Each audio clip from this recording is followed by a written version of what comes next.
Magre-real talk na ako mga kaibigan. Real talk na po mga kaibigan ha. Galing sa atin sila, lumapit. Yung iba dyan, nagmamakaawa pang magiging Kalinga partners, vlogger. Lumaki ang channel. Oh, nakilala ng lubusan. Marami ng pera, nagkabahay, nagkakasakyan na.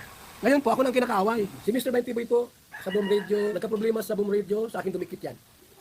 Kasi pinaalis ako, tinanggal yan. Tinanggal yan si Mr. 20 Boy sa Boom Radio. Dahil pinagsisilusan nata, may problema. Tinanggal yan. Hello mga sangkay, mga kalingap! Welcome back to my channel. Ito po muli ang inyong sangkay na si Sangkay Lons. Muling nagbabalik. Kumusta? Kumusta kayong lahat? Sana nasa maayos na kalagayan ng lahat. Mapadito sa Pilipinas or sa mga nasa ibang bansa, dobling ingat tayo, no?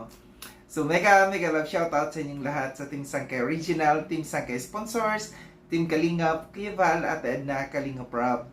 Sa lahat ng aking mga followers, supporters, and subscribers, sa mga lolos, lolas, FWs, and PWDs. Mega love shoutout sa inyong lahat, and of course, I love you all. Ayan. Merry Christmas sa inyong lahat. No? Ilang days na lang, ilang tulog na lang, Pasko na. Mega love shoutout din sa aking mga sponsors, kay Tita Bing. Ang kanyang YouTube channel ay Horbin TV Vlog. Subscribe po natin.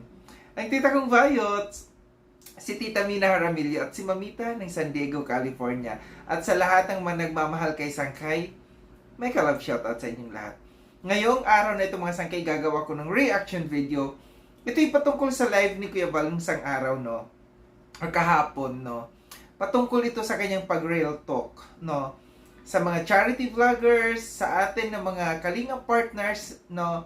Nag-real talk dito si Kuya Val. Naglabas ng saluubin ito si Kuya Val. So, pakinggan natin itong live niya ito. Then after natin na mapakinggan, magbibigay tayo ng opinion or kuro-kuro patungkol dito. Tara mga Sangkay, mga Kalingap, pakinggan natin. Good morning sa ating lahat.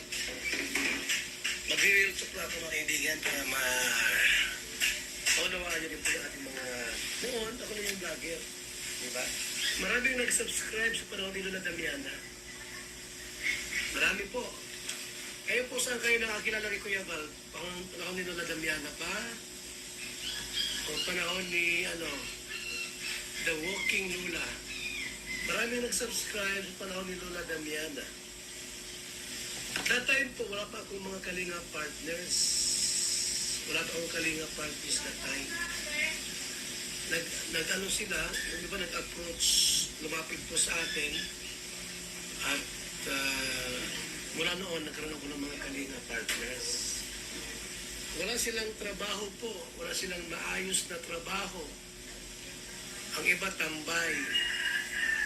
Ang iba galing abroad, no? Na hindi na po sila nagbalik. Kasi walang din namang naipon sa ibang bansa. Marami dito po ang talagang walang trabaho at nagpatulong sa atin na magkaroon po ng channel. Tinanggap ko naman po sila. Marami nakaantabay po sa ating video noon. That time po, wala pa akong mga partners. Wala pa akong mga partners that time, mga kaibigan. Wala pa yung mga Kalingap supporters, Kalingap partners pala. Wala pa yung mga Kalingap partners. Yung mga supporters, marami na po. Vlogger, wala pa. At yung mga reactor, di pa sa recognize. Ngayon po, nag-open ako ng pintuan po para sa mga gusto maging vlogger. May mga nagpuntahan sa akin dito, tinanggap ko naman po sila. Ngayon po, maraming nagtagumpay, maraming naging successful as vlogger. Nagkaroon ng bahay at nagkaroon ng sariling mga sasakyan, mga kaibigan. Dahil po sa atin, no? Natulungan ko sila, itong mga vlogger na ito, mga kaibigan. Pero bakit po ngayon, itong mga vlogger na ito po, pag ako nag-live, sumasabay na sa atin. Wala lang respeto, at kaya ganun sila. Di ba? Dati po lumapit sa akin, walang trabaho, nanulumo, walang pera, ganyan, nagpatulong sa akin, magkaroon ng channel. Pinapromote ko po sila. Ngayon, lumaki na po ang channel nila. Malaki ng kita. Ngayon po ay sinasabihan ako sa mga live ko. inaaway pa nila ako. At ayaw sumunod sa mga guidelines natin. Pag inaway ko naman sila at napupuna, ako lang inaway ng mga supporters nila. Anong nangyari po sa akin mga kaibigan? Ako ba'y nagkamali sa aking ginawa na magkaroon po ng vlogger, kalingap vlogger? Yan po, check nyo, ako nagkamali.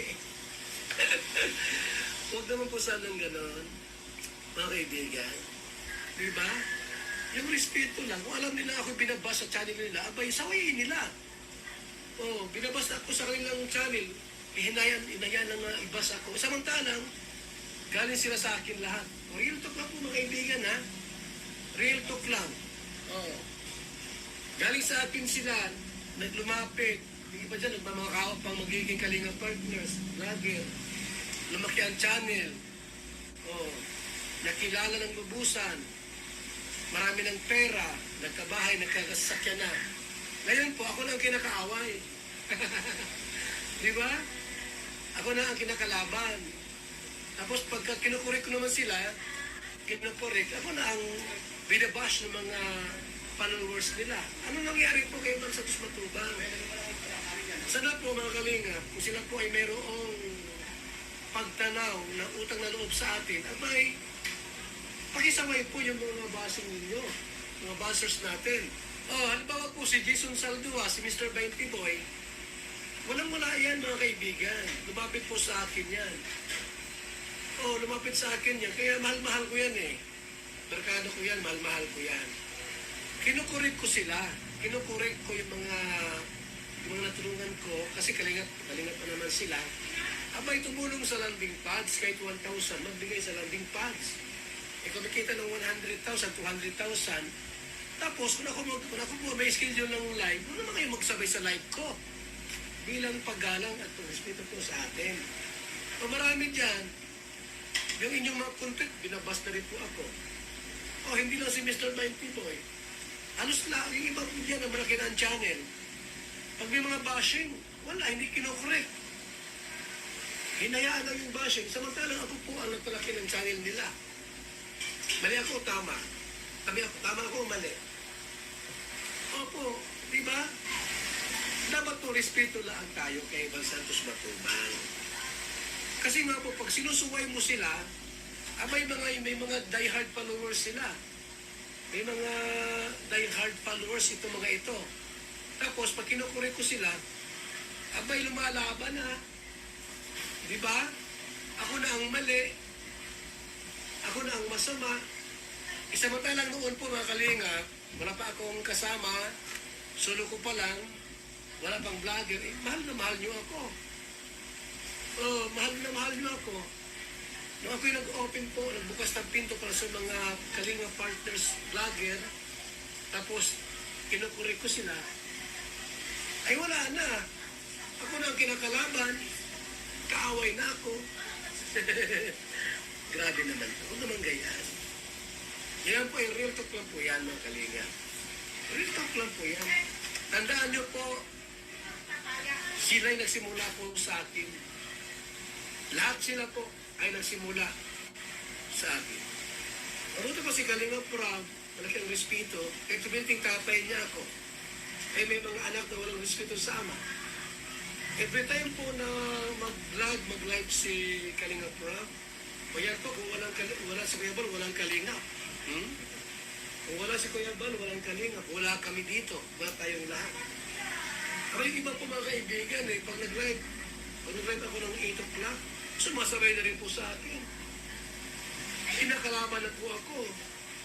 Binabas na ako sa mga channel nila. Anong tawag po dyan? Walang utang na loob. Sana po magbago sila. Sana nga magbago. Ako po ay gusto lang tumulong. Gusto lang tumulong po sa inyo. Sa akin po, sa Kalingap, nagka-sponsor kayo. At natulungan. Noon po, walang-wala kayo. Wala. Di ba? Noon, walang-wala kayong subscriber, wala kayong sponsor. Nang dahil po sa akin, sa Kalingap, nagka-sponsor kayo at lumaki ang channel niyo. Ngayon, binabasa ko sa inyong mga channel, abay, hayaan nyo lang ba na gayon, ibabasa ko sa channel nyo, samantala ako pinakatulong sa inyo noon. Huwag naman pong ganyan. O, real talk lang yan, walang biro. That's real talk lang po yan, mga kaibigan.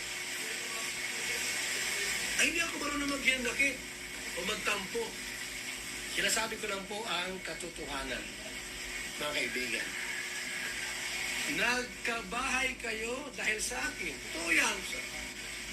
Nagka-coach kayo dahil sa akin. Nagkaroon ng sponsor dahil sa akin. At lumaki ang channel dahil sa akin. Ngayon, sa mga channel nyo, binabas ako. Samantalang noon po, wala silang channel, wala silang subscriber, hindi sila kilala, wala silang mga sponsors. Dahil po sa akin, nakilala sila. Mali ako, tama. Tama ako, mali. Kung mali ako, bahala kayo. Bahala kayo. Tumulong lang po ako. Anong sabi ni Mr. 20 Boy? Dahil sa mga kasamahan nyo. Abay nyo na ang sinabi niya. Doon sa comment last nung nakaraang live ko. Ano sabi ni Mr. 20 Boy? Mr. 20 Boy? Dahil sa kasamahan nyong reactor. Abay, anong ibig sabihin? Ibig sabihin, di ko na siya kasama ngayon. Yan po ay pagkukuli ko na po sa inyo, mga kaibigan. Ako ang tumulong kina Roel of Malalag, kina Sam Ashley, kina Alex Librada, kina Kalingap Victor. Ako tumulong dyan. Lahat sila. Ngayon, doon sa mga live nila, content, binabasa ko. Hindi mo naman sinasaway. Anong tawag dyan, mga Kalingap? Anong tawag dyan, mga kaibigan? Real talk lang tayo. Real talk lang.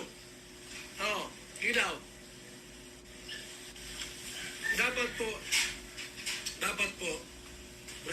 protektahan niyo ako. Dahil nagkapera ka, nagkabahay ka, nagkakotse ka lahat, dahil kay Bal Santos Matubang, tinulungan ko kayo. Dapat po bilang pagtalaw ng utang na loob, protektahan ko naman ako sa mga bashers. Sawayin niyo po. Ako nakatulong sa inyo, ang Team Kalinga. Alam ni Kalinga Prab yan. Kung wala si Kuya Bal, wala ang Team Kalinga.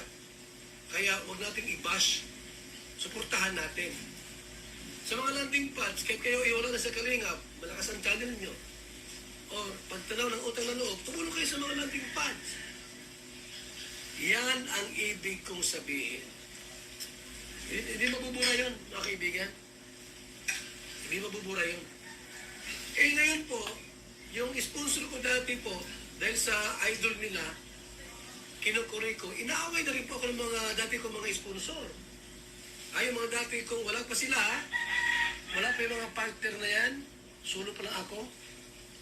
Ano sabi nila? Ang bait ni Kuya Bal, grabe, ang sipag ni Kuya Bal. Love namin yan. Kumuha ako ng partner. Mas gwapo yung naging partner natin, Kalinga Partners Vlogger, mas mabait daw sa akin. Inaaway na rin po ako. Diyos ko po. Wag naman po. Si Mr. 20 Boy po, sa Boom Radio, kadikit ko yan. Nagka-problema sa Boom Radio, sa akin dumikit yan. Kasi tinanggal yan. Tinanggal yan si Mr. 20 Boy sa Boom Radio. Dahil pinagsisilusan nata, may problema. Tinanggal yan. Sa akin dumikit yan. Wala siyang channel doon. Dati po, sa kasamang ko lang, sa mga vlog ko. Ngayon, sabi ko, gawa ka ng channel. Pupurumot natin. Sabihin mo, totoo yan. Mr. 20 Boy. Barkada ko yan. Mga Kalinga. Ngayon, kinurik ko siya. Kinurik ko. Ikaw ay, siyempre, Kalinga, mag-pledge kahit konti. Huwag magaling mo. Huwag magaling mo. Dapat po, matutong makinig. At yung mga supporters niya po, ni Mr. 20 Boy, pag may mga nambas, sawayin niya. Huwag niyong iisba si Kuya Bal. dahil siya tumulong sa akin. Ganun dapat. Diba? O yung hayaan po na ibas ako sa kanyang content, sa kanyang live, sa kanyang channel. Huwag yung hayaan na ibas ako. Bakit? Ako po ang nakatulong kay Mr. 20 Boy. So yun mga sangkay, mga kalingap at tinapakinggan, no, yung live ni Kuya Val patungkol dito sa kanyang real talk, no, sa atin ng mga kalingap partners. Ramdam ko yung sama ng loob or yung hinanakit ni Kuya Val dito sa ating mga kasamahan, no, ng mga kalingap partners na nawawala na ng respeto sa kanya. Yung tanong dito ni Kuya Val, sabi niya, nagkamali ba ako, no, ng pagtulong sa mga kalingap partners? Tingin ko hindi nagkamali dito si Kuya Val sa pagtulong, no. Ang ano lang dito ni Kuya Val, naging sobrang maluwag siya. Sobrang naging mabait sa mga kalingap partners na ngayon umaabuso na, no. Totoo yan yung sinasabi ni Kuya Val na marami siyang mga taong natulungan na kalingap partners, no. Isa na ako dito. Dahil hindi ako makikilala kung hindi dahil dito sa kalingap, no. Nag-umpisa yan na nanonood lang ako kay Kuya Val nung nandito pa ako sa Pilipinas, tas nung nagbakasyon ako sa Dubai no ng 3 months. Syempre malungkot doon sa ibang bansa, no. Kahit 3 months lang ako doon. Yun yung si Kuya Val lagi ang pinapanood ko doon. No, nakikita ko si Kuya Val na nakamotor lang, nakita pa yung kuyukot ni Kuya Val.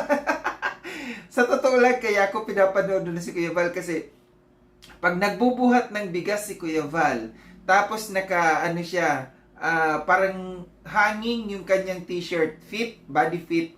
Tapos pag nakatalikod si Kuya Val, kita ang kuyukot.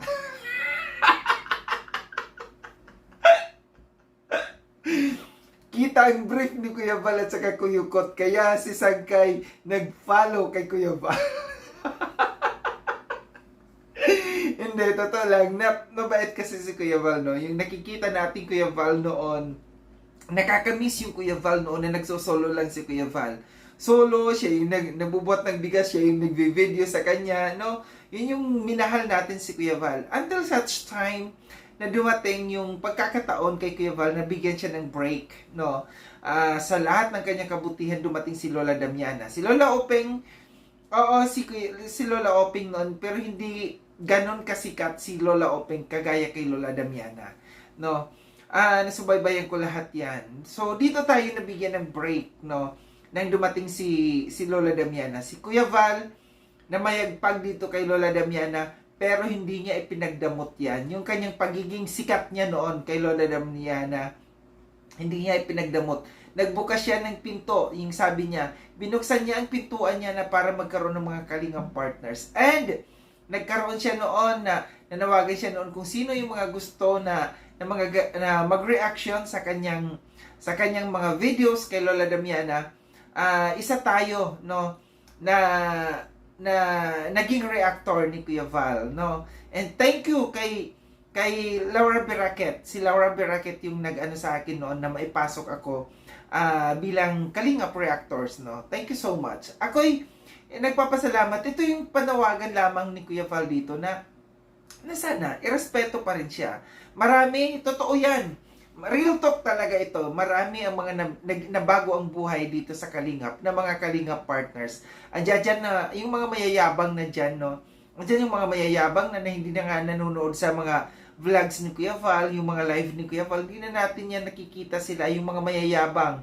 Nagkaroon na ng mga bahay, lupa, dyan sa daet, sasakyan. So, lumaki yung mga ulo, no? Nakalimot kay Kuya Val. Marami dyan, no, na mga nakalimot talaga kay Kuya Val. Lumaki ang ulo ng mga yan, no?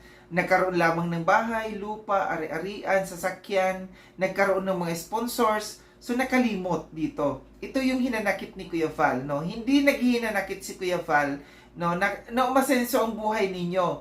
Ang ipinagtatampo lang ni Kuya Val na hindi naman lang kayo sana, no, na magbigay man lang sa landing pads, makaalala manood kay Kuya Val. At yung isa pa na pinagtatampo ni Kuya Val dito, yung alam niyo yung mga bashers, no, yung mga nasa community ninyo na mga nagbabash kay Kuya Val, hindi niyo man lang masaway. Ito yung malaking ano dito, pagkakamali ng karamihan dito, no, na mga natulungan ni Kuya Val, na hindi na marunong lumingon kung saan sila galing. No? Nagkaroon lamang ng sponsors. Tandaan po ninyo, hindi habang buhay kayo mayroong sponsors. Darating at darating ang araw, babalik din kayo kung saan kayo nanggaling. No? Kagaya kay Bente Boy, no? Nabanggit kasi dito ni Kuya Val si Bente Boy na si Bente Boy. Dati sa radio, sa Bomb Radio, kasama niya. Alam naman natin yan. Nakita natin na kasama ni Kuya Val yan noon. Nagkaroon pala ng record si Bente Boy sa Bomb Radio, kaya inalis. No? Kaya napasama-sama siya dito kay Kuya Val. Kinuha siya ni Kuya Val. Pero ngayon, anong nangyayari? Yung community ni Bente Boy, binabash si Kuya Val na hindi man lang masaway ni Bente Boy, no? At hindi makapag-abot sa landing pads, no? Alam natin na may mga nakapagsabi sa akin ito may nagsabi lang sa akin. Di ko alam kung ito'y totoo or hindi, no? Nakapagsabi sa akin na si Bente Boy, marami ng ari-arian ngayon si Bente Boy. Magandang sasakyan, nagkaroon ng mga lupa, paupahan, merong bakery, merong water station, merong milk tea, yung ng milk tea, no? Maraming nabago ang buhay. Kagaya ng sabi ni Kuya Val, yung mga taong walang-wala, no? Noon na ngayon, hindi na nakakaalala sa kanya. Kagaya kay Bente Boy, no? Sana, yung kahit, sabi nga ni Kuya Val, kahit 1,000 lamang buwan-buwan, no? Magbigay sa landing pads. Yun naman po ay hindi napupunta kay Kuya Val. Yun po ay itinutulong din ni Kuya Val sa mga taong tinutulungan niya. Kaya huwag tayong maging madamot, no? Sa mga kalingap partners dyan na natulungan ni Kuya Val, huwag tayong maging madamot. Tumanaw pa rin tayo ng utang na loob, no? Sa kay Kuya Val. Dahil kung hindi kay Kuya Val, wala tayong lahat dito. So ito lang ang aking reaction patungkol dito, no? Sa live na ito ni Kuya Val na yung hinanakit ni Kuya Val, yung sama ng loob ni Kuya Val, na ilabas niya, na-voice out niya dito, ni-real talk niya. Marami ang mga kalinga partners dito na na-real talk dito sa live na ito ni Kuya Val. So muli maraming salamat mga sangkay sa panonood. Sa mga hindi pa nakapag-subscribe kay Sangkay Lon, subscribe na po ako. Click yung notification bell para updated kayo sa lahat ng mga videos na aking gagawin. Like and share itong video na ito mga sangkay. Kita-kits tayo ulit sa susunod na video na aking gagawin. Ingat kayo sa andako ng mudumang kay naroroon. Paalam ng mga sangkay, mga kalingap. Paalam.